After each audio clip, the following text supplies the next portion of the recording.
Welcome back to the Pichy and Palscast. I am once again joined by my good friend Matt, who hates anime, and another pal of mine has popped up, one Andy, who decided to watch along the Marvel Cinematic Universe with us. How you all doing? Good. Yeah, man, I'm doing all right.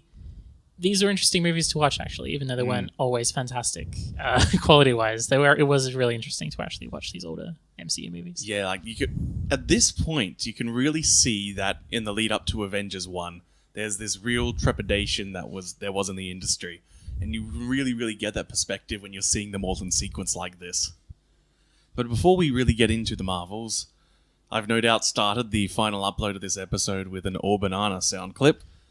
And as you may or may not be aware, one Graham Linehan, a comedy writer for a bunch of TV shows who was basically the bad writer on Black Books and Father Ted, has been saying a lot of dumb, shitty, transphobic things and wound up bringing a lot of attention to a charity that supports trans people in the UK, which wound up causing a bunch of people to raise like $300,000 for that charity. I'm bringing this up because I have a Graham Linehan piece of trivia, which is I'm sure that we can all agree that the best joke in the IT crowd is the learning to talk like a football fan one. Did you see that outrageous display last night? You know, the problem with Arsenal is they always try to walk it in. Yeah, that routine is fantastic. I'm bringing this up because while that joke wasn't stolen, it was one that Graham Linehan did not come up with. He was in a conversation with an Irish-Australian comedian called Eddie Vannon, who had that joke as part of a bunch of routines. They were at some pubs and had some conversations. The joke popped up, and Graham asked if he could use it in his show, and Eddie said yes. Now, Eddie Vannon lives in Adelaide and pops up week by week on the ABC Afternoons with Sonia Feldhoff movie review show. Wow. There's your trivia for the week. It's a cool thing to know. And now we know. So, Marvel movies. This week was the third and fourth films in the Marvel Cinematic Universe, Iron Man 2 and Thor.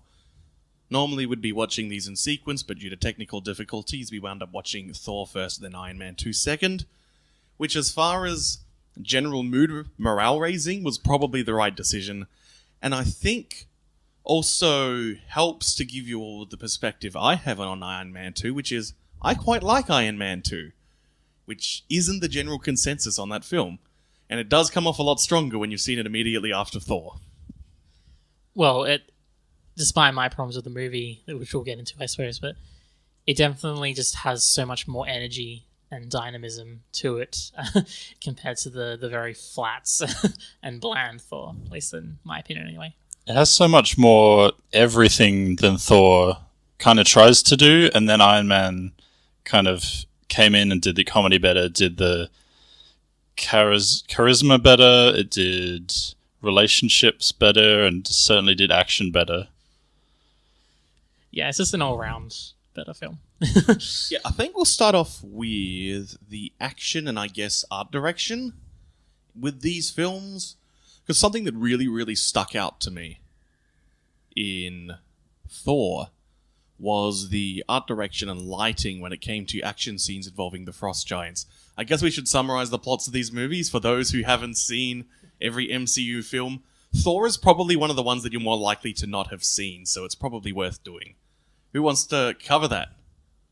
Matt's looking a bit eager. Sure, I'll do it. So basically, Thor starts off with a bunch of scientists, physicists, astrophysicists. Doesn't really matter. They're a bunch of scrubs anyway. Science people. Science people who are like looking for some kind of like weather event or something like that. There's some kind of energy coming across, something weird they're trying to discover. They find a man who's come down from a giant storm. And then we learn that this man is Thor, the god of thunder, who is either a god or an alien. It's a little bit unclear at this point. They are really coy, especially in this one with even referring to people as gods. Yeah. There's like one line about, oh, no, I'm in a mortal body, but that's it. There's no Thor, god of thunder, Loki, god of mischief. None of those sorts of titles pop up in Thor 1. Carry on. Yeah, well, that's a very good point to make, actually. It's like, They are, a bit sketchy on it. You can tell. You said they were worried, and they definitely are. I am Thor, God of put a pin in that. So we learn a little bit about Thor and his planet Asgard. It turns out that Asgard is a very, very powerful city or planet or something. Realm. And because they are the strongest of these 9 realms, and that they are in like a cold war, really, with these frost giants who... there was a war between them, and then now they're in the middle of a peace treaty. And as Odin, the king of Asgard, is growing older, we see that Thor is apparently going to ascend to the throne. But unfortunately, Thor is an asshole. He's brash. He has an insane ego, and he's impatient. And eventually, after causing a bit of trouble in what's the place in the Frost Giants' place again? Jotunheim. He He basically delivers the sort of aggression that can start a war. Yeah, so he's sent down. He's banished for being such a big asshole. Banished to Earth. For trying to start a war. Yeah. Being warmongering might be the term to use. Oh, he's Jeff Bridges now? Sorry, that's ironmongering. Yeah. Okay, so he's basically banished to Earth, and he has a bit of like a fish out of water kind of story going on, where he has to he loses his powers as well as being taken to Earth. So there's a bit of an adventure where he tries to get his powers back, while he tries to explain to the scientists who he is and what's going on. Meanwhile, his brother Loki, the god of mischief, even though they don't really talk about it too much in the movie, plots to take over the throne. It turns out that he's secretly a frost giant himself. So he eventually overthrows Odin, becomes the king, keeps... Well, he just claims the right to rule, while it looks like that Odin's quite incapacitated and unhealthy. Yeah, I never found it quite clear whether Loki... I think I might have got this mixed up with Ragnarok, where it is very clear that Loki took over the throne. Spoilers, but I don't think I'm okay. I mean, we've already reviewed Thor Ragnarok before, and we'll true. be doing so again this year. So yeah, Odin falls ill, I have a feeling that maybe Loki might have had some role in it, but whether he did or not doesn't really matter. He takes over the role of king. He is kind of insane, and so eventually Thor's friends come back to Earth, try to bring Thor back to stop Loki, and Loki apparently has a plan to destroy all of Jotunheim for no apparent reason at all. I still haven't been able to fathom why he suddenly has a turn for the genocidal. And then Thor comes back to Asgard. He kind of learns a lesson, but not really, to have more humility or whatever. He says he does, and that's the important thing. And yeah, he comes back, defeats Loki, and stops Loki from destroying Jotunheim. But in doing so, he destroys the only way out of Asgard into the other realms, which means he cannot return to Earth to his apparent girlfriend of 3 days. And that's a woman who thought he was hot and he thought she was hot, and they kissed once. Authentic Shakespeare romance. And yeah, that's basically the movie. From my description, you can tell I didn't really like it too much. I think the first thing to say about Thor then is it's the shortest film in the MCU. Wow, still. Well, can you think of one shorter? Because after Thor, they start expanding. No, yeah, I guess they just stop. They know people are going to be in the seats, so they're like, well, just keep going bigger. Yeah, I remember saying, this was during the end of the movie, I was saying that in some ways, because it is one of the worst, I'd probably say, of the MCU movies, it's definitely in the lower end at the very least. It's under a 5. It is below average. Yeah, it's one of the bad ones. Because of that, it's almost a blessing that it's so short. But on the other hand, if it was one of the reasons why it is such a bad movie is because it's not able to expand on any of its themes. It's not able to go into any detail about either what Asgard is, or probably the most important thing is like trying to work out who Thor is and trying to give him a interesting journey. In this case, it's a redemptive arc of being this asshole, warmongering, ego narcissist kind of guy, and him trying to learn to be a better leader and a better person. And that, I think, a bit of extra time might have been a good idea for that. So it's interesting. It's like it's a blessing and a curse that the movie is so short. Yeah, so I guess I'll get back to the comment that I made before the plot summary. which is at the start of early on in the film, Thor engages in aggressions with the frost giants. He goes over there and beats up a large pile of them because one of them called him a princess and he does not like having his manhood insulted that way, which is a perfectly fine character flaw and a all too real example of the sorts of masculine saber rattling that lead to horrible conflict escalation. But where they're having the fight, what really stood out to me in the film's art direction is, since it's in some ways continuing on from where the MCU has begun so far, which was this film that was very much leaning into both the Iraq and Afghanistan invasions and that post 9/11 rhetoric that shaped Hollywood films from 2001 onwards. And we then move from that into Hulk, where it's then about this fugitive, and it's still maintaining that same sort of grounded thing, and now we've suddenly gone to space and there's gods with lightning powers and so on. So the film is still maintaining a lot of those artistic cues from when it was in the desert with guns, which results in frost giants on a frost desert planet, all blending into the background. There's very little done in the lighting or the color palettes of the CG frost giants and their big CG monster that's not quite a dragon. Their big CG frost monster dog. They all have very similar shades of dark blue as the backgrounds do. And so you're trying to see what's happening, and if you're lucky you can see some glowy red beady eyes. But that's it. So everything just becomes this blurry mess of amorphous bodies, and so you can't see what's happening and you don't care. Yeah, I think it's really interesting that I feel like if this was made in a different era, when Thor and his friends travel to Jotunheim and meet the Jotunheim king and all that, and they just have their little adventure there, I feel like there might have been like a giant palace or like a doom fortress or like just something that was interesting and vibrant to look at. Like even if we wanted them to be the... Well, there is a Chris Hemsworth action film with that sort of castle with the monarch inside it. I am, of course, referring to the greatest films of the 2010s, Snow White and the Huntsman and The Huntsman Winter's War. And if you've stopped listening to the podcast, I understand. If you do not like those movies, you are objectively wrong. You are banished, just like Thor was from Asgard, banished from this podcast. And banished to New Mexico. And here's the thing about my complaints about the art there. There is really, really good design work on the Bifrost, the means of teleportation that the gods use in Asgard. And that's because it has to some degree, crib from both the folklore as highly disrespectful towards a lot of aesthetic details of Norse mythology as the Marvel comics are. Something that is going to influence you when you're trying to work out how to implement this in film is Jack Kirby's artwork.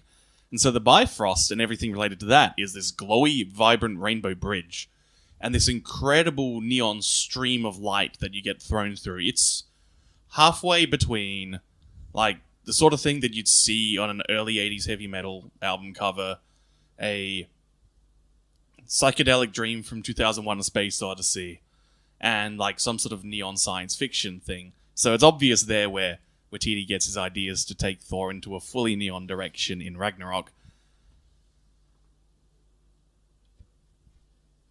There was something else I was going to say, but take it from me while I regather my thoughts. Well, I think the reason they didn't have like a big palace and things to go into, it seemed very, very much like ruins, because they just like they kind of had this big war and everything, and the frost giants lost. Ago. But, yeah, I mean, they had their magic cube of power stolen from them, so I guess they weren't able to rebuild. Yeah, they lost their Ice MacGuffin, which is not yet the Time Stone in terms of lore. Like, it might not have even planned to have been the Time Stone at this point. So it's just they've got an Ice MacGuffin. Yeah, no, that's an interesting point, I think, from Andrew there, just because, like, I remember you were saying this as well, Adam, during the movie, about how it's like, as a part of it, that could have been international relations or something, like an international relations kind of movie. And I feel like just that there is, and it's funny because it eventually does get expanded a little bit with Waititi, who has like some little bit of, you'd probably call it post-colonialism kind of critique Oh, yeah. at the end of 3. And it's like, even though this one doesn't have really anything quite like that to that level, but you can see like little shades of it, or like where you might get the idea for it, and that like Asgard is presented as this like really fantastic place where everything's gold. Yeah. And then you see Jotunheim, who are technically the bad guys, but you look at where they're living, like no wonder they're so fucking mad all the time. Like they're Oh yeah, going back to this one, like I was really, really struck with how like this is a film which seems to be screaming about the long-term impacts that colonialism has on societies. And then it just, much like every other film at this point in the MCU, just backs right away from it. It's perhaps all the more interesting since this one was the second non-Hollywood director one. Both Iron Mans were by Jon Favreau at this point. They had, what's his face? Louis Leterrier doing Hulk. He had also done such iconic films as Clash of the Titans 2010. Ooh. And he's directing the Dark Crystal remake on Netflix this year. Oh, it's not a remake, it's a prequel series. I mean, there's a lot of people involved in that project, so I don't think it will wind up being the Incredible Hulk version 2019. we can only hope. And yeah, then they had Kenneth Branagh, who was basically an indie serious BAFTA nominee, or in going for those BAFTAs every film he made before this point. And now he's just kind of become a part of the Disney machine, like he did the live-action Cinderella, which was one of the first of Disney's now endless slew of making live-action adaptations of their pre-existing animated canon.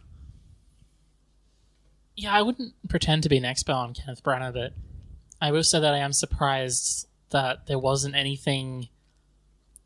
And I'm not sure what I would have expected from him, but I would have expected something else than just something so bland. Like I would have expected like a personality that I know, that's like a well-known actor, obviously, and like it's, you know, everyone knows who Kenneth Branagh is. I don't know, I would have expected something with a bit more personality, whatever that would be, and it just didn't have any of that. Like if you told me this was made by like just a random yes man kind of director, Mark Webb of The Amazing Spider-Man. yeah, something like that. It's something where like I know that it was Kenneth Branagh, but when you actually watch the movie, like it doesn't feel like him. Yeah. Maybe is that why it's so short? Like maybe it just got edited to hell. Yeah, unfortunately, I could not find an audio commentary for Thor. I could for Iron Man 2, though. The only Iron Man 1 audio commentary was a live convention performance by Jon Favreau with Robert Downey Jr., and the audio quality on that was so bad that I just genuinely couldn't listen to it. Whereas the DVD and Blu-ray commentary track for Iron Man 2 was quite fun. There's some neat little data that I've gotten from it, and it did somewhat shape certain perspectives I have on the film. But also, the early stages of it were worth a listen if you're not that well versed in interpreting the semiotics of film. As he's going through the early scenes, he spent a lot of time talking about like the visual language of them and why things are in shots and what they mean by being placed there, which was neat. Can I, with Thor, we'll get to Iron Man soon, but can I talk about the Dutch angles and how annoying they were? Wow. Of course you can. I mean, I say talk about, really, I'm just going to flatly state it, and that's Just basically it. But there were a lot of Dutch angles in this film, and Yeah, So many. These are the second most perplexing Dutch angles in film after Battlefield Earth. Of course, if you're somehow unfamiliar with the masterpiece of bad film that is Battlefield Earth, the idea there was to shoot everything at an odd angle, so the camera's tilted nearly 45 degrees in every single shot in that film, to try and have this sense of discomfort, of wrongness. But when it's every single shot, it just becomes visually irritating rather than interestingly discomforting. Dutch angles are usually used to really make a scene pop out and stick in your mind, or if you're, say, a visual novel artist, it's because you're trying to get more visual information into a 16:9 perspective. That's a weird bit of trivia, but seriously, visual novels are full of Dutch angles in the 16:9 era of resolutions. Anyway, Yeah, looking back in my memory now, I can think, yeah, actually. yeah, They do what they can with what little they've got, so that works effectively. But in Thor, it's just done so much. Like it's.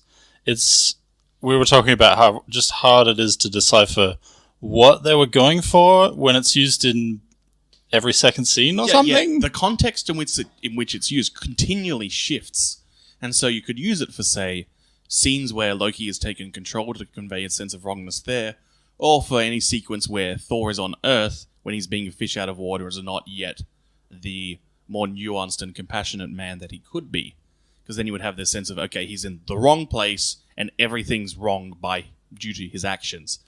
But it just constantly does it. Scenes with out Thor's perspective, there's Dutch angles. Scenes where it's just like Anthony Hopkins, there's Dutch angles. Scenes where it's S.H.I.E.L.D. operatives doing stuff. Dutch angles all over the place, no meaning. And there are some things which there is some thought into some sort of meaning. Because once again, we are firmly in this post-Transformers, pre-people understanding how to use digital photography era where everyone is aping the Michael Bay blue and orange. And they're trying to get those desert sky blues with those sunsets and sunrises to get that extra pop. Not quite the use of the Michael Bay sweeping low angles. None of that stuff here like there was briefly in Iron Man 1. Iron Man 2 opts for a lot more of the George Lucas style wipe transitions, which is probably because Industrial Light and Magic worked on the film.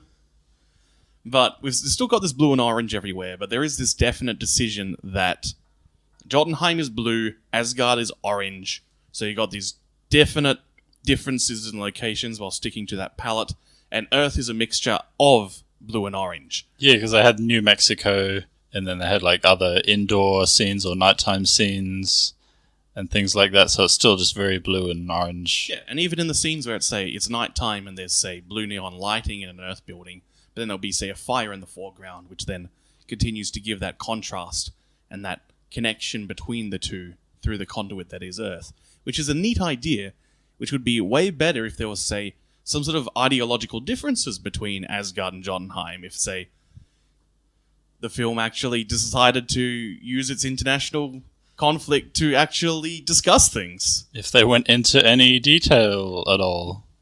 Yeah, everything kind of just falls flat here. The conflict between Asgard and Jotunheim could be very interesting to explore, but it doesn't. There was just a war, and now there's not. Yeah, and the idea of this character Thor going on a redemptive path could have been very interesting, but it doesn't really go anywhere. It has a romance between Thor and Jane Foster. Romance in inverted quotes. Yeah, which also is just very shallow. The movie just doesn't... It isn't able to explore any of the concepts that it presents out there at the start of the movie. So and that's a real shame, I think. Yeah, it just kind of juggles these ideas and doesn't hold on to them for any kind of amount of time. And what is Thor in the end? What kind of movie is it? Like, what is it trying to do? It's a Marvel movie. But like, as we've established, at this point, they aren't yet really superhero movies. They're these post-war action movies with some sci-fi elements. And this film does not know whether it wants to be a high-concept political drama, if it wants to be a quirky fish-out-of-water alien story, or this sprawling cosmic fantasy adventure. And so it just flips between these little elements without really committing to anything. And you can see this right from the very start of the film, where before the credits is this sequence of some scientists going through a storm, and then this guy falls from the sky and they pick him up. And then it drops the title and then backtracks to give this backstory for Thor. And I can understand why they did this to an extent, because that's what Iron Man 1 did. Where it works in Iron Man 1 because that opening scene is just, here is Tony Stark, he is charismatic, he is successful, and he gets fucked. Title plays. Now we're going to learn how exactly he got fucked, because you can already tell what an egotistical maniac he is. So you can see that on paper they're doing the same thing again when they're introducing a new character who might not be as well known. But none of it works because Thor isn't in that scene, so you can really get a sense of his character. He's just already in the state of being fucked before the film has even begun. He's already unconscious. So you're seeing a bunch of people who you do not know. At this point, you could, to a certain degree, assume that a lot of people in the audience already have some connection to the Iron Man movies at the very least. So if it had been some people from the Iron Man movie who you see and recognize, and then you've already got an emotional connection to, then you'd be, oh man, it's this universe again. It's these characters. What's happening? Whoa, this guy fell from the sky. What's his deal? Then you've got a hook. But there's none of that there, so really you need to just go, okay, in the aeons, just right from the get-go, Just Marvel presents Thor in the aeons long gone. There was this great war, and we won, and now, Thor, you must take this rightful place. And then you go through this story where Anthony Hopkins. Yeah, I'm putting on this far more elaborate voice than Anthony Hopkins, who's much more understated. Very good actor, though. So Nothing as good. good as him saying, oh shit. And people who have watched Thor Ragnarok will know exactly what Adam's talking about.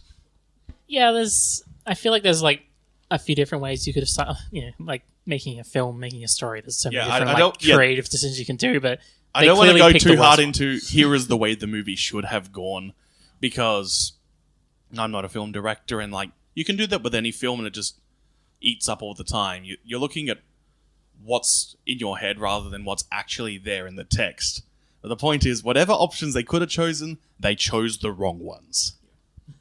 I think it's a real shame, and this is where this comes back to the whole like being disappointed in Kenneth Branagh. And look, I mean, who knows how much control he really had. I mean, it's obviously a big budget film. There's always going to be a lot of people on his back, but I would have felt that like when we're talking about like all the different things the movie could have focused on, the different kind of stories it could have done, and the fact it didn't focus on any, you would think that having such a strong like personality would actually help with that. Like someone like Kenneth Branagh would be like, no, this is what I'm interested in. This is what we're going to do. But that's not how it worked out at all. And I think that's what really hurts the movie, I think. But there was one cool thing. I did think. What did you think was cool? I thought the Destroyer was really cool. I thought it just looked cool from a design standpoint. Oh yeah. That was a highlight. So there's this automated sentry bot inside Asgard which protects the ice MacGuffin, heretofore referred to as the Time Stone, inside a box, which I thought was a cosmic cube for like 3 movies, and then that's the Time Stone. Hi there. Marvel has many fancy cosmic, superpowered magic artifacts. Anyway, there's this sentry bot that guards the cosmic cube, and its face turns into a big laser cannon, which I suppose is supposed to be like spiritual godly fire. But anyway, Loki reprograms it and sends it to Earth to go smash up the town full of people that we don't care about. And this film really, really is one of those real early cases in this shift in how tension towards the populace in superhero movies goes to, where you're starting to shift from this, oh no, there's bad things happening, lots of people under attack, and you like any casualty is too many casualties, to this point where you can just blow up half a city, and if the bad guy loses at the end, that's fine. That's starting to creep in already at this point. But no, they evacuated the people. Didn't you see those scenes where they put some people in a truck? Yeah, it's sloppy, but they are kind of trying. So, like I said, it's creeping in, but it's not quite the norm. We're not at that Avengers point. Yeah, there was not much left of that town. The big blue laser will incinerate thousands. But anyway, yeah. But the sentry bot pops up, and it looks cool, and it has a head laser. It's completely chrome. Yeah, I just really like the fact that you can see it filling up. I don't know, I was reminded a little bit of like how Godzilla has like that thing where you see it along its tail as it powers up the laser and then shoots it. You can see it glowing from the inside. Yeah, it's just a neat, cool thing. It's not quite my favorite big animated laser thing, where you have the little sphere at the focal point where it's going to fire from, that starts sucking the lines in and going. Even one of the cooler things in this movie isn't quite the coolest. or the sort where you have that small tracer line go out first, and then the full blast hits. Lots of little tiny explosions. Oh, that's if you're destroying like a fleet. Yeah. You get the popcorn blasts. All right, fine. It's actually shit. Fair enough. I'm not trying to make you dislike it. We're just talking about cool lasers. Isn't that what you listen to this show for? Cool lasers are Pew, pew. a very nice thing to have. Welcome to the new Pichy and Pal spin-off, where we rate every laser and put them on a list. Rate every laser. And we also had another cool laser in the next movie, so we can at least there's Oh yeah, it's a connecting thread of laser. Oh yeah, let's just drop that bit of trivia while we're here. Bouncing round, bounce to some Iron Man 2. In the climactic fight of Iron Man 2, which is a bit of a marathon sequence, as we go from, oh no, there's all these drones chasing us, and they've also controlled my buddy, who's in a suit as well. So now I've got to escape from my buddy while also maneuvering in such a way to destroy as many of the drones as we can. Then, hey, we've finally got control of my buddy back, so now we're going to beat up the rest of the drones. And the scene is all capped off with Tony Stark shooting 2 thin red lasers from his hands as he spins around and slices them all in half. And then they say, hey, why didn't you use that at the start of the fight? Because I can only do it once. Which was an intentional decision to try and, even at this point, people in the company, including Jon Favreau, as the director, were thinking about, hey, if we're going to be making like 20 of these movies, if they're successful, then we need to prevent power creep as much as we can. And that's probably part of why Thor 1, they're so ambiguous as to what the gods in Asgard even are. And he went back down and spent most of the movie as a mortal as well. So you saw him very low powered there, so they can slowly bring that back up. Yeah, I know we're sort of moving to Iron Man 2 now, but like that is actually something with the gods thing. Well, it's a good idea to keep power creep down. It's not really about like, obviously stories are more about like themes and like character progressions, but that is something to think about, especially for such a long. If you're making this massive, yeah. Well, it's it's important not for can Superman kill Goku. It's important for having means to maintain tension and emotive connection to what's happening and have stakes that will make you care. So it's definitely something I really enjoy, but I do think it kind of does hurt the movie. This is Thor in some ways, and just like because we like. Even if they like danced around it, like we know that Thor is the god of thunder, we know that Loki is the god of mischief, and like I think because they were kind of muddled with it, it did kind of hurt, especially Loki's character, where there's a bit in the middle of the movie, especially more in the beginning, where they're like, well, we know that Loki is, he's prone to Loki mischief. likes to play and, the prank. Nothing in his character actually says that, informs that at all. That's the worst case of showing not telling, where they just state, oh, he likes to do mischief.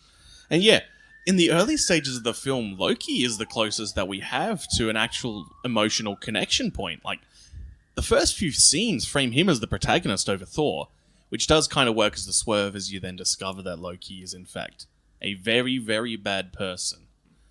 But early on, it's like, Loki's clearly a voice of reason here, and then that gives him a bit of plausible deniability as he starts to seize power.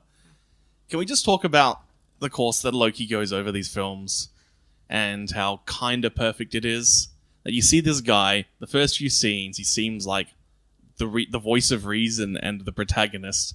He then moves to this very confused, very angry man. He discovers that some things that he understands about his past and his identity are a lie. And his response to that is to madly try and grasp as much power as he can, which then very quickly transitions into full-on radicalization and calling for genocide by the next time we see him. Like, this guy's got some issues. He goes very quickly from I want to be king to I'm going to blow this planet up. He blows up a planet in this film and then tries to commit more genocide in the next film that we see him in. Like,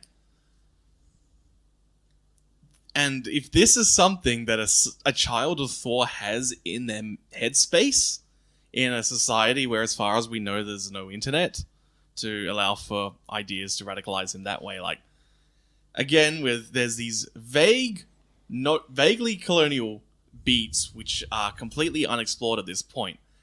But in the full context of this series, it's like clear just how damaging Asgard culture was to the societies that it impacted, and it itself was hurtling towards its own self-destruction because it's got this absolutely horrifyingly violent culture embedded and floating around in its ideas. Yeah, I mean, Thor was going to become king, and he was this reckless, angry, self-obsessed, impatient guy. And Odin was fully ready to hand the throne to him. He was a second away from making him king. It's also a monarchy. In general, which has its own problems. It's clearly it feels like one of those societies that is in power because of its power, not because of its cultural ideas or its enlightenment, if you want to call it that. Yeah, they have the biggest guns. Yeah. Hammers, swords, rainbow bridges. Like its primary mode of transportation is turned into a death laser very, very easily. If that doesn't say it all, I think. Yeah. It's clearly not a great society, and it likes to pretend that it's much greater than it is in terms of like its enlightenment and its noble intentions. But they're gods. So speaking of America, there's some. I got some comments on things. First of all, I forgot to mention last week when we were talking about Iron Man 1 that the line that always really makes me uncomfortable about how totally fine that film is with military intervention into sovereign states that aren't its own is there's a news report describing Tony Stark doing his little resolving his hostage crisis, and a news reporter just off the cuff, totally unexplored by the film, this is just the language that is used in post 9/11 America, is she describes ambiguous Arabic nation as the heart of darkness. Wow. Which is, of course, a central idea in the justification of, in the Renaissance and the colonial era, of just, these places are terra nullius, no one owns them, they're unexplored because we burned the maps 30 years earlier. We're going to, so therefore it's fine for us We need to bring the light. We must shine the light of the Lord and the light of our own superiority by going in there and taking all their shit. And this language has infiltrated just any sort of military rhetoric. And it's creepy. And also, Iron Man 1 has some of the worst machine gun foley I've ever heard. All the guns sound like cheap toys.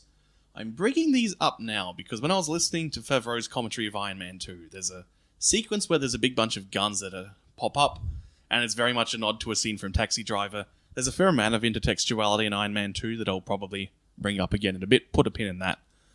But when he was talking about that scene, he was talking about like paying tribute to Taxi Driver.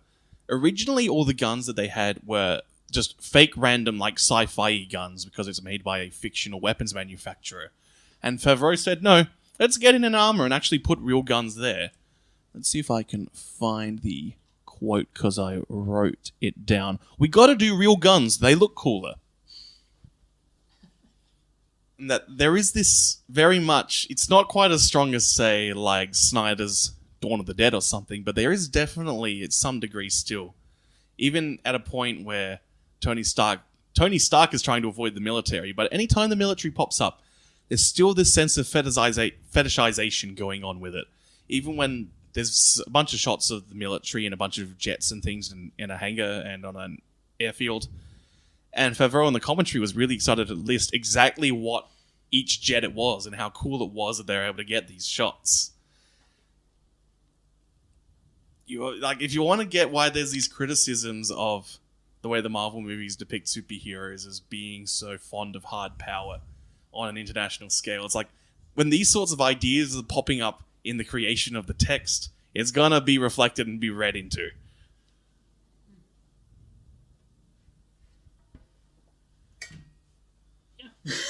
Yup. Next I topic. definitely noticed a few different jets and stuff. There's like that stealth. There's a B2 and things. Yeah, that one. I think with guns, real guns looking cooler, I think it's maybe something that the audience can connect to a bit better. They might be able to, especially American audiences perhaps, they can tell the difference between a fake gun, like a sci-fi kind of gun. So maybe if it had a bit more realism, then they could be like, oh, that's cool, or something. That's something I'm familiar with. It's the villains! Yeah. Even when the villains are doing sales pitches to the military who are purchasing the wrong bad things that are going to make things worse, the gaze of the camera is still on how cool those guns kind of are, you know, man? That is another thing that struck me about that scene. Immediately before that, Rhodes is like, why do we need to put guns on it? Don't you think that's kind of not great? And then he's shown all these guns and he's like, yeah, put them all on. "Oh, being a badass." It's like pretty sure his exact line. That is his line. Yeah, it is. Maybe this isn't quite the same what we're talking about, but I think it is a shame that most superheroes tend to fall into that kind of status quo of like, I mean, just because they are born where they're born and their country of origin is products of their time. America. And it's a shame that like you have these superheroes both in Marvel, DC, and any kind of, well, mostly in the big two, where they do kind of fall into that status quo and they fall into that kind of power structure and trying to keep that. That goes for the internal management of the comics publishing arms as well. Yeah. Oh boy, does it. Because even if Image as well, though, that's hardly exclusive to them. I mean, even if we just divorce it from all the social things that we can talk about, like even in terms of like just interesting stories, I think it would be far more interesting for stories with Avengers or with DC characters like coming up against like the power structures of like powerful countries or militaries. Like there's like really interesting stories to be had there. You know, like why is Superman always about the American way? Like why is he always? That's because he's a good Kansas boy. Like there you go. That one has been discussed enough. I feel over the decades. But I don't know. I think it is really interesting, the idea of superheroes coming up against like really old power structures and like actually wanting to make a difference in the world that is beyond just saving a random person every once in a while or stopping a major crisis instead. What if they saw the systemic issues with America and the resounding message of the comic was, yeah, I think that's why we're a bit sad. That sounds like a really good way to have, say, Sam Wilson as Captain America, you know? Man, I'm being bitter right now. Would you like some more Jon Favreau quotes? We could talk about Iron Man 2 in general. I think we've finished with Thor, I believe. This is something else we want to say. Alrighty. So we wanted to frame the Iron Man suit as like deterrence. Like how after the atomic bomb was developed, there was this period of peace before, you know, the arms race happened. Yeah, that was dumb. And the only reason why I can like kind of go with it in the movie is just because like it kind of feeds into Tony Stark's like ego. Yep. Like instead of taking that as like, yeah, he's just like, I'm your nuclear deterrent. Yeah, it works for Tony Stark selling himself. Yeah, that totally worked. I am ending war. But as a practical thing, though. as a line in the director's commentary of, yeah, this is how we're framing things. We actually believe him? There's a problem. Oh. Yeah, that was the Jon Favreau quote. Here's... what other good ones are there here? Yeah. Here's the best one when it comes to this stuff. So Tony Stark, he's like Caesar. He's got more power than the Senate. And we wanted to make it fun and exciting, you know? I am the Senate. It is interesting that I like Iron Man for the most part. I've enjoyed Robert Downey Jr.'s character. And I've mostly enjoyed the 3 movies and what else he's been in. But for some reason, I've never really been able to give much of that credit to whatever enjoyment I've gotten from them to Jon Favreau, even though he's directed 2 of them. And in a way, he'd kind of agree with you. Something that did pop up in the commentary a lot was he was quite frequently harping on about how art is collaborative and films are very much a collaborative process. He put over J.J. Abrams at one point where he was having trouble working out in the scripting process as he was a co-writer. He actually called up J.J. Abrams and they just spitballed for a while and then he got through that writer's block. There was another point. There's lots of points where ideas came from Mickey Rourke and Robert Downey Jr. when they were just thinking about how characters would act in scenes. So things like him buying the strawberries was an idea that Robert Downey Jr. had. And there's likewise that Iron Man 2 is way more referential in the way it shoots its film than Thor was. Like right at that, so I mean, there's obvious ones like in that Senate hearing, you see footage of various people trying to replicate the Iron Man suit, and it's very much a nod to that scene in RoboCop 2, where there's the many failed attempts to literally make RoboCop 2. Yeah, like snapping the spine is almost as good as the RoboCop 2 that kills itself. There's a Predator nod at the very end of the film when Mickey Rourke makes everything self-destruct as he laughs. There's the taxi driver one that I mentioned. He was trying to really evoke James Bond in the whole Monaco sequence.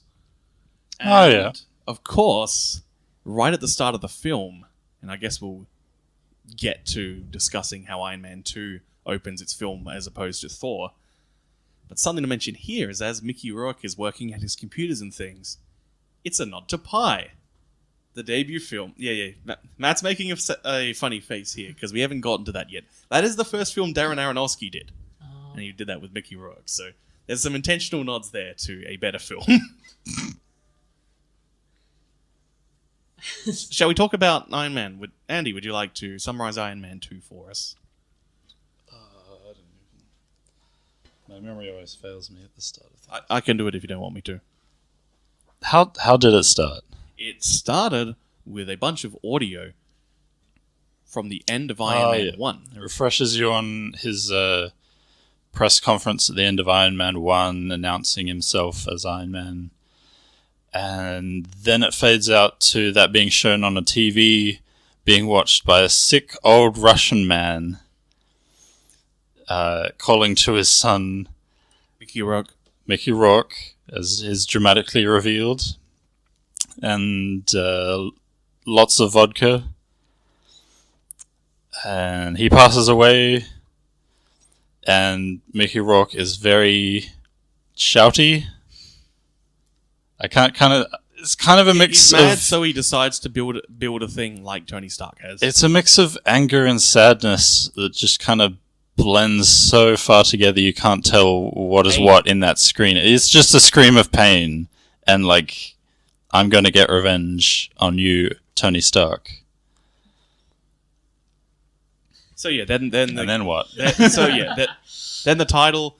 Then Tony Stark is living at large. He's been Iron Man officially for 6 months. He's brought back the Stark Expo, which is totally not the World's Fair. Just rebranded as the Stark Expo. Not at all, even if it's in the exact same location and is planning to be once a decade like the World's Fair. He flies in, he does showing off, he's talking about how great he is. He gets caught in for a Senate hearing as the United States military is saying, you've got a weapon, you should hand it over to us. Instead of operating as a rogue operator, Tony Stark says no. A bunch of dick jokes and the like happen. The RoboCop 2 thing happens. We then go to various forms of banter. It's then establishing that Tony Stark is riding high, very full of himself, not listening to advice from everyone. He's also dying because the radioactive isotope that he's got inside his arc reactor is steadily poisoning his body, and he really needs to work out how to fix this. He then, instead of actually talking to people and thinking through things, he decides to go to Monaco to participate in some events. Then he really starts acting in a really self-destructive way because he knows he's running out of time in his life. He's also starting to put things in place so people will be taking care of all his stuff once he's dead. He then decides to participate in the classic car race of his own volition, just sacking his driver because he's rich and he can do whatever he wants and he's being self-destructive. In that race, Mickey Rourke appears with his new lightning whips and smashes the place up, but Tony Stark's able to get him into prison. Mickey Rourke makes some threats and is then busted out by a financial rival of Tony Stark who's still in the military-industrial industry. And that guy then busts out Mickey Rourke and hires him to make his own more better Iron Man suits. Meanwhile, Tony Stark is continuing to be incredibly self-destructive, resulting in him smashing up his own birthday party in a drunk suit fight with Rhodey. Rhodey then just says, no, I'm just requisitioning this Iron Man suit that I'm using to suppress you because, you clearly are not in a state where you should be using these things. Which then means the US military has access to both Hammer, the rival's tech, as well as Tony Stark's. This then leads to them preparing a great big display at the Stark Expo, which says a lot about Tony, that when he spent an entire film talking about how much he needs to stop the military-industrial complex, he's fine letting them pop up at his World's Fair within 6 months. And then Mickey Rourke has set up viruses to hijack all of the equipment that he made for Hammer Industries, which then he then uses to start smashing the place up, trying to kill Tony Stark. Tony Stark saves the day, sets off some explosions, starts to get his shit together. He's also had some conversations with some people from S.H.I.E.L.D. And Nick Fury has been suggesting that he really wants Tony Stark to get his act together to participate in this Avengers initiative we don't know much about yet. Ooh. And then we lead with this... Honestly, I think one of the most interesting parts of this film as far as its character arc, which is Tony's incredibly self-destructive throughout this film. He learns not to be as self-destructive, but he is still extremely narcissistic. He is still extremely shitty towards almost everyone in his life. He is still a massive arsehole who's still utterly self-centered. But now he's not going to die as fast. And the film lets us sit with that Tony Stark has marginally improved, but as the stakes are going to be raised in the course of time, he's still not a fully fleshed out person at this point. Yeah, I might even contend that I'm not even sure if he did learn to be less self-destructive. He just scienced his way out of his particular issue, and so he's fine now, so he stops drinking. Like, I don't think there's any suggestion that, I don't know, it's tough. Well, he's a bit more goal focused. He's back more to the mission is what matters in Avengers 1 from memory. And then, of course, the impact of his decisions throughout Iron Man's 1 and 2 and Avengers results in him then developing a severe case of anxiety in Iron Man 3, which then further impacts. I mean, we're going to really get over to this by the time we hit Civil War, but a lot of the MCU is a series of snowballing events that stem entirely from the fact that Tony Stark is not okay and he will not talk about this with people. Yeah. He's so alone, and I feel like that's something that these two movies really get across. They even directly says it, every once in a while he'll say to Pepper Potts something like you're the only one I got. And you can really tell that he has just got no one to talk to. He doesn't let anyone in, I don't think. He does not trust anyone to be able to accept who he is because he doesn't trust himself.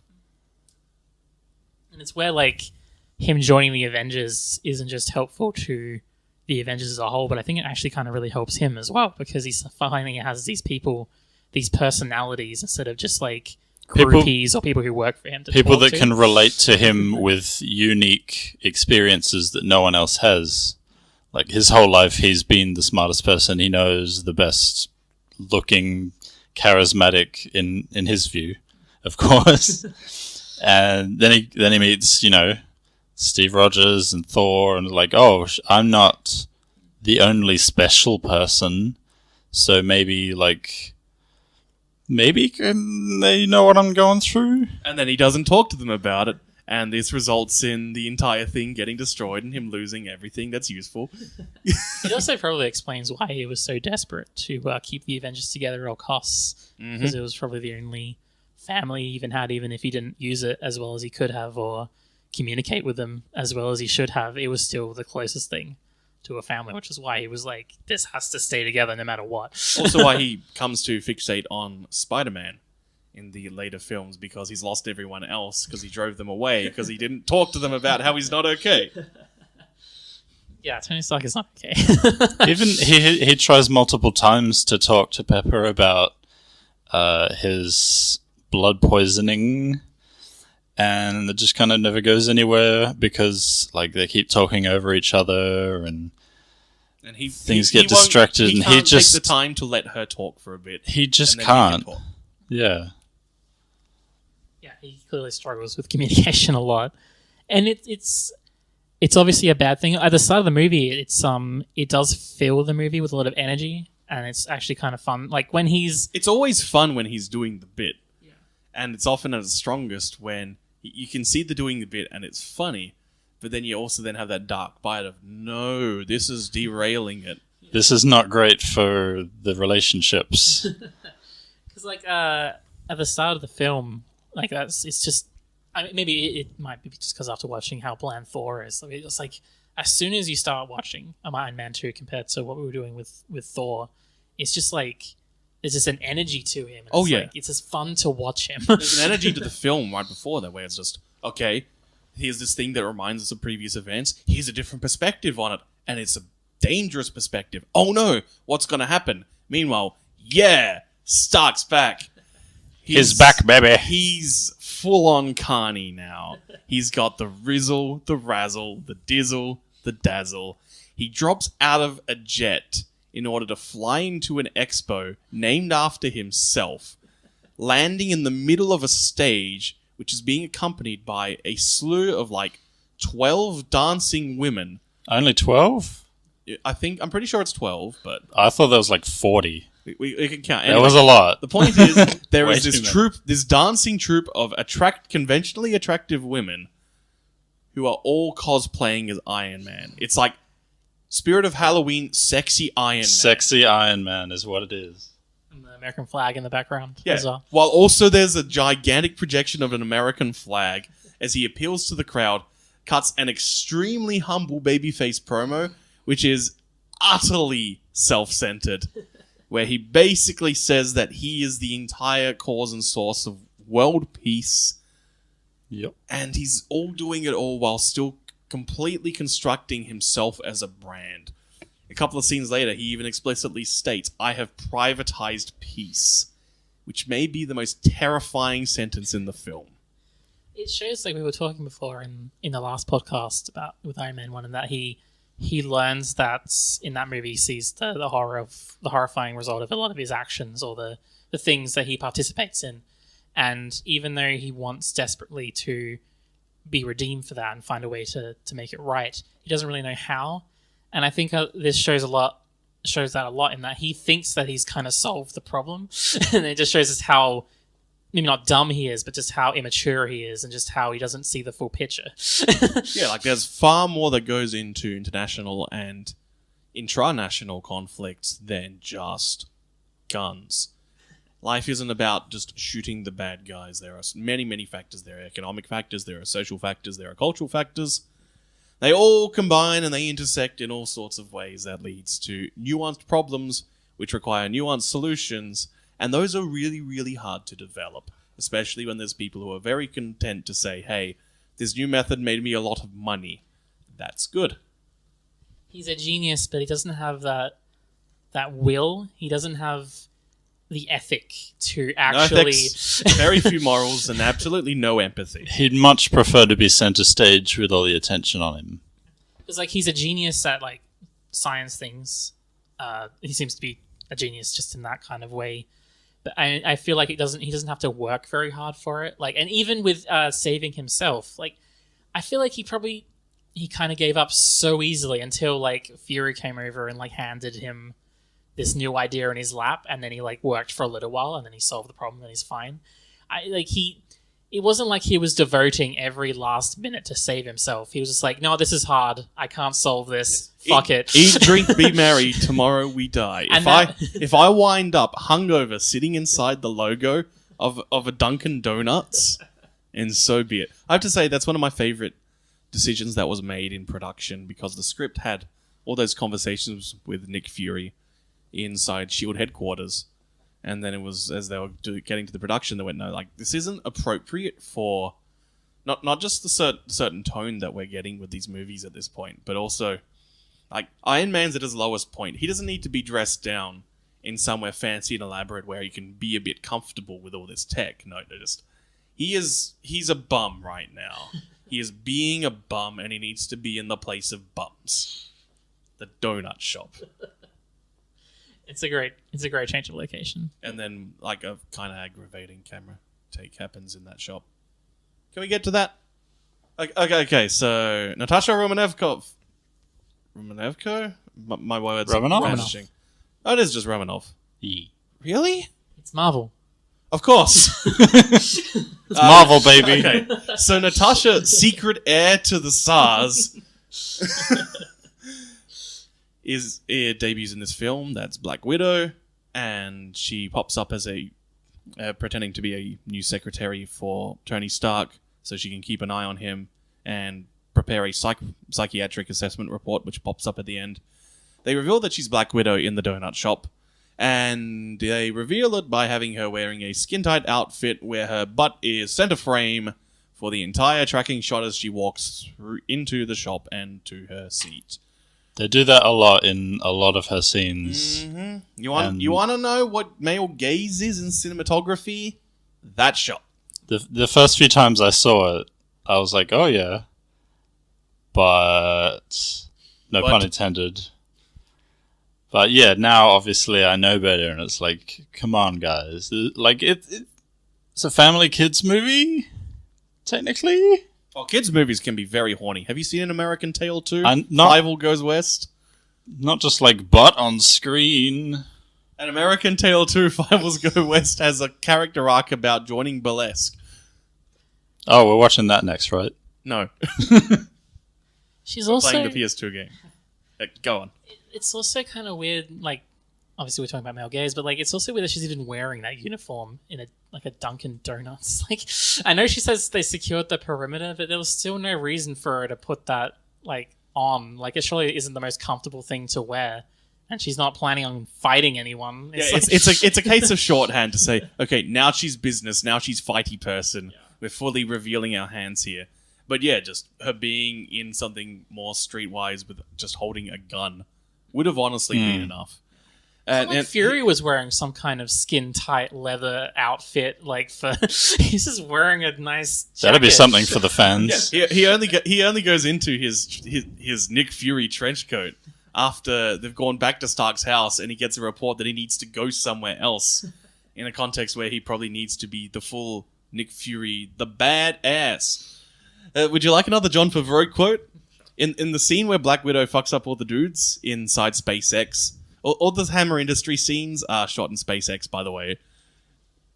Scarlett Johansson, she does a bunch of MMA. She does various assorted martial arts and also a tilt-a-whirl and a Hurricane Rana. And Jon Favreau has to say about that. And now here's Scarlett doing Lucha Libre, except much better than, an overweight wrestler. So, like, we've got the gays there, as well as just an irritation of, like, have you seen the people who are in, like, Ultimo Guerrero was pretty much at his physical prime around the time that this film was being shot, and he was not overweight at that point. Like, it's a bit before current stars like Rush, or, say, Dragon Lee, or Volador Jr., but, like, man, screw you. Yeah, I'm sorry, Yeah, I don't understand even the joke. Like, I feel like I'm missing something here. Is there some kind of, like, is there a joke about Mexican, it's just lazy stereotyping. So there is a stereotype that Lucha Libres are overweight? No, he's just, wrestlers, man. They're like fat old guys, right? Maybe he was is referencing... That even a stereotype? Is he referencing Nacho Libre with Jack Black? Possibly. Came out 4 years before, so... Yeah, you should be watching, like, Jack Black play that rhythm game at around 1, where he sings a bit of Megalovania, and then puts Sans on the screen. Modern YouTube is weird.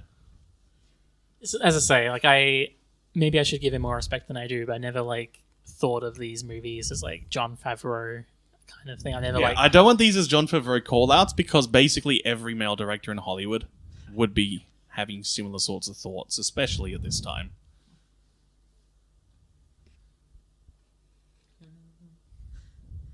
I will say that for me, because as I said, I didn't like this movie quite as much as maybe you did. I felt like it was around about this time that we're talking about, like, the Dunkin' Donuts scene. I feel like right before that scene is the party scene. Mm-hmm. And I feel like that is where the movie started to lose a little bit for me, where I really enjoyed the everything before then. I thought there was, like, some really interesting stuff going on. Like, I thought Panko was quite interesting. I thought what was going on with Stark was quite interesting. Tensions are building, things are coming to a head, maybe, and then Stark just kind of gets drunk and messy. Yeah. Stark's issues do not intersect with Venko's actions, is really the core here of where it starts to lose its way. I really like the party sequence, because I like seeing Tony Stark self-destructing, and I like the punchy fight with the robots, not just because it's a punchy fight with robots, but because it's quite a well shot and directed and choreographed one. There's this real good sense of place where where everyone is at every time, and when they're smashing through walls and floors, like, exactly what rooms in the building that they're smashing their way through. So then when they nearly smash into Pepper Potts, there is this tension of, oh no, that's about to happen.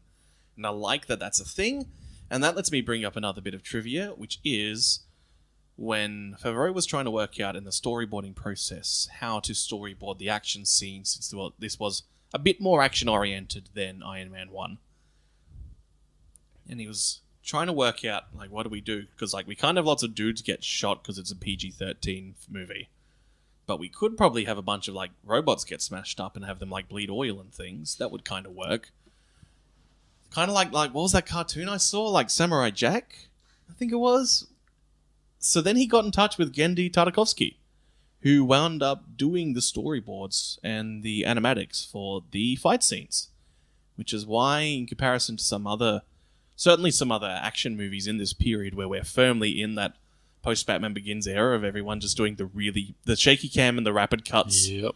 You don't need to choreograph anything or see anything or have a sense of space. Just shake the camera, have some punch sounds play. Now this one, it's because Tartakovsky was working on this film.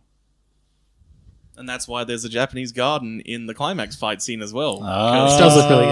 Yeah, it was just, hey man, can you like make it a bit more like Samurai Jack-ish? Yeah, I can do that. Just sketched up Japanese garden in the background. Yeah, let's do that for the set. Yeah, I wasn't a big fan of the big drone fight at the end for different reasons, but I love the setting of it. Like that looked really beautiful with the robots and the. It's just like Elysium. But yeah, I get what you're saying with like the choreography and the visuals of the fight is really good. This is the party, but I don't know. I didn't feel the escalation. Like it felt like such a massive escalation for Rose to be like, oh, he's drunk for what would be like the 15th millionth time. I'm going to get the suit now, and we're going to fight. It was more like Rhodey's actions, which I felt were just like, okay, he's in the suit. Especially because, like, that was supposed to be the reveal. Not exactly the reveal, but, like, this is kind of like the Robin to Tony Stark's Batman. And, like, he gets into the suit for the first time, and it's, like, at a party. And it's like, he's just trying to keep him in check and protect him from himself. Sure, but Rhodey's been doing that probably for a long time now. This is, like, and 1.5 movies in terms of our time. Yeah. And it just I don't know, I just didn't feel that sense of escalation of, like, I have to like get in a suit and fight him right now. It's just like maybe he just wanted an excuse to get in the suit. Maybe if that was the case. Maybe they're both. That wasn't wrong. shown, but Especially you, Matt. Probably. I get what it was going for. It just felt like this weird sudden shift. it was very sudden. Yeah. Yeah, and from that point in as well, like, and I think Adam said it really well with Vanko as well. It was like as the movie goes forward from there, there's like a disconnect with what is going on in different places in the movie, and it doesn't quite intersect again properly. And I think that is a flaw. Yeah, all the way through. Like even when they have Vanko there, like watching this again, I had forgotten that Vanko was in there and did the Predator explosion thing, because the way the film was paced and the story it's telling, it seems like it would be more appropriate for him to get away and be this lurking idea, this further ghost of Tony Stark's past that hasn't been fully excised and resolved and is going to have greater consequences, because he's made things a little bit better, but not better. I feel like, and I mean, I get that the movie needed to have some action sequences, so this is kind of pie in the sky, but I feel like there wasn't enough movie for Hammer, Vanko, and Tony Stark's own being the villain of his own story almost. Like, there's like three things that could have made, like, if you look at it in terms of like Vanko as this like specter of a dark past, like you could make an entire movie out of that with Hammer and like the attempts by the American military to try and like take his suit or at least like clone his technology in some way. There's a movie there, and like I was talking about like the responsibilities of having this suit in general. And then you have the third one, which is probably the most interesting of them all, is the idea of Stark struggling with himself, like this alcoholism, with his ego, with everything else. And I feel like there's almost not enough time in the movie for all three of these concepts. You want to hear something funny here? Yeah. Jon Favreau framed this as a film with just an A plot and a B plot, and they were quite happy it helped pared down that they were able to keep the writing there. But that also goes into his perspective on the film, is that it's a film about, in his words, the sins of the father, vendetta theme. Wait, what? So for him, the film is about like the long-term effects of the legacies that we create. And so for him, like that A plot and B plot then connect to that idea quite well. It also sets up this point where we're at this point where pop culture films, and which in turn are just culture films now, and this is something that video games have moved into as the MCU films trailblazed it, is gotta have sad man movies about being a dad. And that's starting to pop up here. Yeah, and I feel like if like you did focus more on like say on this third option, the idea of like Tony Stark battling with himself, you could have like done more stuff with his dad as well. Which and there's like some of it, there's some stuff with that here, but I feel like there's a richness there. Like what was his relationship with his father and what? Yeah, it's so unexplored at this point. Like most of the knowledge you get about his relationship with his dad is through exposition by Nick Fury. With Stark even quipping, "You seem to know more about my dad than I do," which doesn't seem like a particularly strong way to be doing a film about the legacies that we create for our children. Yeah, and it's interesting that we, even though this movie was much more entertaining to watch and much better than Thor, like we are actually kind of now talking about very similar things of like, look, these are interesting concepts and ideas, but just weren't fully explored. And they take different tacks to it. Thor cuts everything too short to be able to explore, and Iron Man 2 just pads out a few of the wrong scenes, so it manages to feel a bit long and a bit of a drag, while still not quite doing things the way we would like here. Yeah, I definitely I would definitely say that there's less to be done with this movie to like make it really, really good in my mind. Like with Thor, you'd have to like change like vast amounts of it, and really just like you'd have to go back to the drawing board a little bit and then start from there. But with Thor, I feel like with only a few little changes, you Iron could Man really 2, tweak this. Yeah, like it really just needed like one more editing pass. Yeah. Is there anything else you'd like to add on Iron Man, everyone, or Thor, or anything we saw tonight? I would just say that watching these movies early on, that I'm not as big a fan of as I am with most of the other MCU films. It is interesting to me just like how this entire series, this MCU, was able to have these movies that were, less than perfect, let's say, and yet it was able to keep that momentum. Is like super interesting to me. Yeah, and like so much of it is really just the stingers. Because you've got these vague hints of, okay, there's this Avengers coming, Iron Man 2, you get all these Nick Fury scenes of, yeah, I want you in the Avengers, you got to be there, you're not quite there yet, so then it's, oh man, I got to see Iron Man again so he can be there, so he can be an Avenger. Yeah. And then, of course, after the credits, if you stick around for Iron Man 2, sir, we've found it. What have they found? Mjolnir, Thor's hammer. That's an Avengers thing. I read that on Wikipedia. So I got to see Thor now. And then you go through and it's, this film's not so good. But Loki's back and he's preparing to thwart the Avengers when they arise. Oh, we're starting to get a threat for the Avengers. This is exciting. It's a lot like Steve Moffat's show-running capabilities where, there's this eternal tease, this eternal edging towards something, and you're expecting some sort of climax. And with Moffat, you never get the climax. But with these, we did. We're having these missteps with this tease that's trying to pull you back in each time. And then the Avengers made $1 billion, and I'm sure we'll talk about it. Like, I think there was a standing ovation at the screening we went to. Oh, people love that movie. I love that movie. People Everyone just love that movie. went bananas. And so it worked. Oh, bananas. Oh, banana. That seems like a good point to end this discussion. So I have here a list that may look a bit familiar. It starts with Thor Ragnarok and it ends with the Happy Time murders. So I feel like we should add everything we see this year to this list. We forgot to do this last week. This will be much shorter than the first initial creation of the list. So let's start with Iron Man 1. Where does Iron Man 1 go? It's probably going to go pretty high because it was decent. Okay. I'm just trying to find like something that I absolutely know is either worse or better than it. Okay, is it better than Laputa? Actually, let's go further up. Is it better than Spider-Man 3? Yes. Okay, is it better than Spirited Away? No. Okay, perfect. The new number 13, Perfect. Iron Man. Next is The Incredible Hulk. That's going to go very low. Okay, so this is definitely a what is it better than? That's the easiest thing to do. Okay, so it's better than Happy Times. It's definitely below Dawn of the Dead 04. Yeah, I would... In fact, I'd slot it between Dawn and Heavy Metal. Yeah, I'm not sure if there's much I'm trying to think of anything good about heavy metal, and I'm struggling. Nosedive. So, nosedive? It's what the truckies shout before they snort all the coke.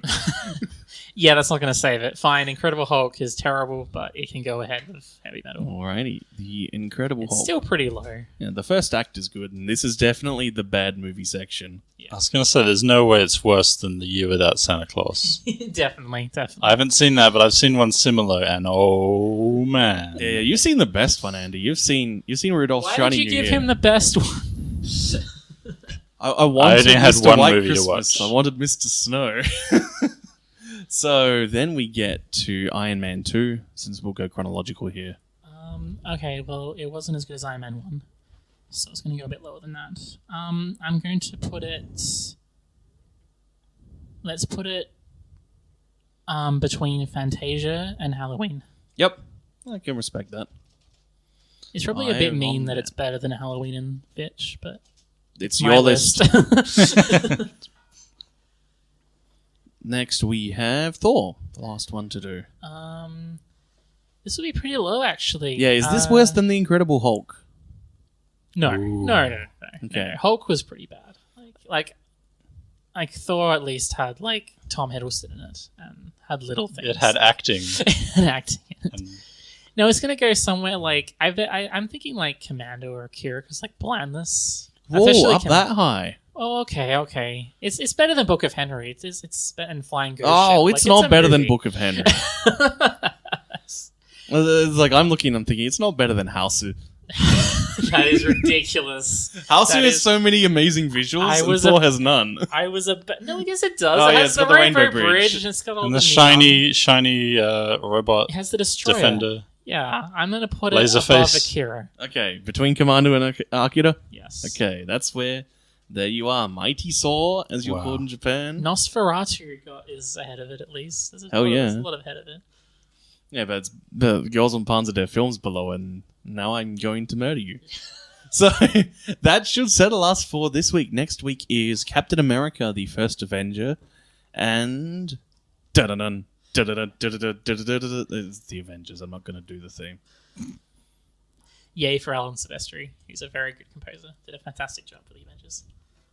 Put this here and save this. We have actual themes instead of random orchestral or just AC/DC. Oh yeah, one final little jab at Thor had a very, very bad OST. Oh, yeah.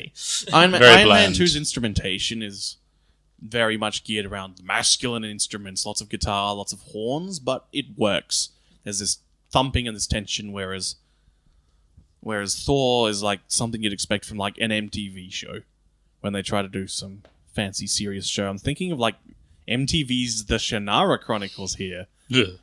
And yeah, I'm gonna have to like purify myself for saying that. Good night, everyone. Goodbye. Goodbye.